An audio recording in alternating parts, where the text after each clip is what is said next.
কারণ দোকানদাররা কি করে অনেক সময় আগের দিন কুরবানি দিয়ে দেয়, তোমার ফজরের আগে কুরবানি দিয়ে দেবে, ফজরের সময় কুরবানি দিয়ে দেয়, তাহলে এতে করে আপনার কুরবানি আদায় হবে না। আপনার কুরবানি আদায় করতে হবে ঈদের নামাজের পরে। আপনি যেখানে নামাজ পড়তেছেন সেখানে নামাজ হওয়া জরুরি নয়, যেখানে কুরবানি হচ্ছে আপনার পশুটা অন্তত পক্ষে সেই এলাকায় ঈদের নামাজ হয়ে যেতে হবে। যদি ঈদের নামাজ না হয় আর আপনার কুরবানি পশু জবাই করা হয়, তাহলে একটা শুধু গোশত খাইলেন আর কুরবানি হলো না, আপনার কুরবানি অনাদায় থেকে যাবে। এজন্য আমরা এই সমস্ত মাসআলা জানা প্রয়োজন।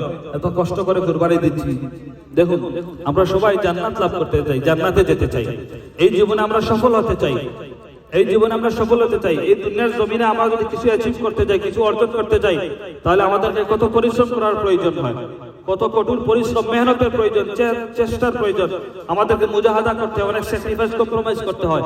কিন্তু আমরা জান্নাতে যেতে চাই।